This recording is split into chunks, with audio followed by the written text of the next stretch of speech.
Hello friends, welcome to Devi's kitchen. இன்றைக்கு குழந்தைங்கலேருந்து பெரியவங்க வரைக்கும் எல்லாருமே ரொம்ப விரும்பி சாப்பிட்ற பொட்டேட்டோ சிப்ஸ் எப்படி செய்கிறதுன்னு பார்க்கலாம். இது ரொம்ப ரொம்ப ஈஸியாக ரொம்ப ஃபாஸ்ட்டாக செஞ்சு முடிச்சிடலாம். உருளைக்கிழங்கு சிப்ஸ் செய்கிறதுக்கு நான் இன்றைக்கி 3/4 கிலோ உருளைக்கிழங்கு எடுத்திருக்கேன்.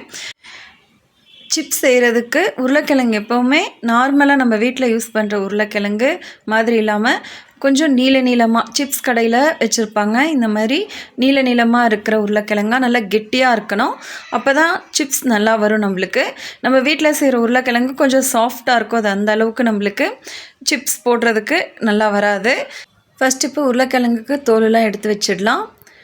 பாருங்கள், இந்த மாதிரி கருப்பு மார்க் எதுவுமே இல்லாமல் நல்லா க்ளீனாக இருக்கிற மாதிரி நம்ம எல்லா பக்கமும் தோல் எடுத்து வச்சிடலாம். இதை சீவுறதுக்கு கொஞ்சம் மெலிசாக இருக்கிற மாதிரி சீவுறதாக எடுத்துக்கோங்க. அப்போ நம்மளுக்கு ஸ்லைஸ் நல்லா மெலிசாக இருந்ததுன்னா சிப்ஸ் நல்லா கிறிஸ்பியாக நல்லா வரும். இப்போ பாருங்கள், இந்த மாதிரி சீவிக்கலாம்.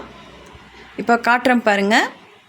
ரொம்ப தடியாகவும் இல்லாமல் ரொம்ப மெலிசாகவும் இல்லாமல் ஈவனாக நல்லாயிருக்கு. இதே மாதிரி நம்ம சீவிக்கலாம்.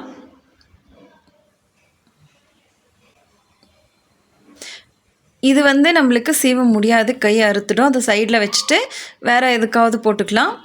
இப்போ திரும்பவும் பாருங்கள், இந்த மாதிரி சீவுறேன். நல்லா மெலிசாக வருது. நம்ம அழுத்தி சீவணுன்னா கொஞ்சம் தடியாக வரும். லைட்டாக சீவுங்க, அப்போ நல்லா மெலிசாக நல்லா வரும். பாருங்கள், மெலிசாக நல்லா வந்திருக்கு. இப்போ இது எல்லாத்தையும் நம்ம தண்ணியில் போட்டு நல்லா 2 வாட்டி கழுவிக்கலாம். பாருங்கள், பக்கத்துலேயே இந்த மாதிரி தண்ணி வச்சு கழுவிக்கிறேன். மீதம் இருக்கிற எல்லாத்தையும் இதே மாதிரி சீவி தண்ணியில் போட்டுக்கலாம். இன்னும் மீதி இருக்கிற உருளைக்கிழங்குலாம் சீவினதுக்கப்புறமா இன்னொரு வாட்டி தண்ணியில் நல்லா கழுவிக்கலாம். இருக்கட்டும். பாருங்கள், இப்போ நான் செகண்ட் டைம் வேறு தண்ணி ஊற்றி நல்லா கழுவிட்டுருக்கேன். அப்போ தான் உருளைக்கிழங்குல இருக்கிற ஸ்டார்ச்லாம் போகும். இப்போ பாருங்கள், நல்லா கழுவியாச்சு.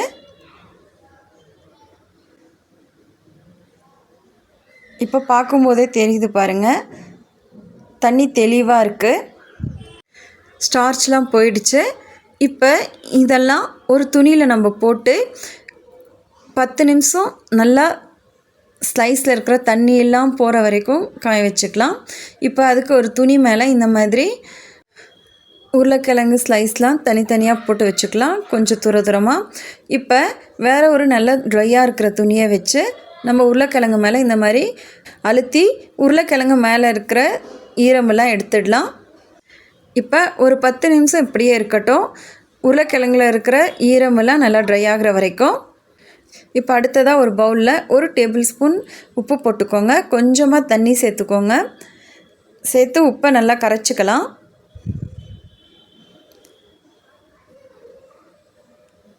இப்போ இது ஒரு சைடில் இருக்கட்டும்.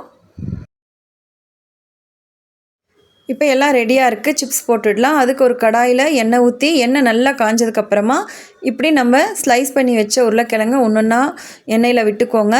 நம்ம போட்டதுமே எண்ணெய் நல்லா கொதித்து இந்த மாதிரி உருளைக்கிழங்கு மேலே வரணும். பாருங்கள், எப்படி கொதிச்சிட்ருக்கு.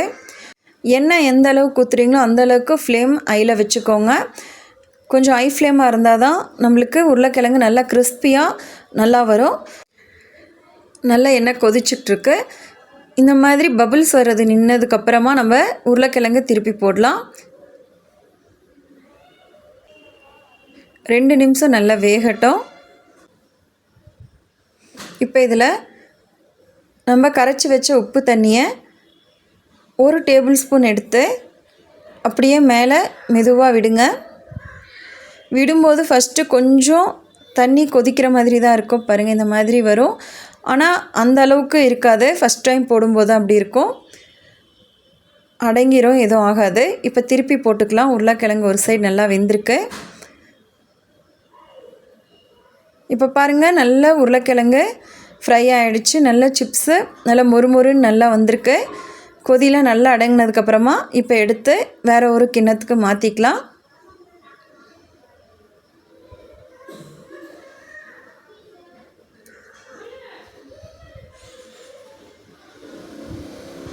எண்ணெய்க்கு தகுந்த மாதிரி ஃப்ளேம் நீங்கள் கொஞ்சம் ஹைலியே வச்சுக்கோங்க. அப்போ தான் நம்மளுக்கு உருளைக்கிழங்கு சிப்ஸ் நல்லா கிறிஸ்பியாக நல்லா வரும். இப்போ இன்னொரு வாட்டி போடுறேன். ஒரே வாட்டி நிறைய போட்டுறாதீங்க, அப்புறமா அந்த அளவுக்கு எல்லாமே கிறிஸ்பியாக வராது. கொஞ்சம் கிறிஸ்பியாக கொஞ்சம் சாஃப்டாக இருக்கும். இப்போ நம்ம ஃபஸ்ட் டைம் போட்ட அளவுக்கு உப்பு தண்ணி போடக்கூடாது, ஏன்னா அந்த எண்ணெயிலேயே உப்பு இருக்கும். அதனால் கொஞ்சமாக போட்டுக்கோங்க.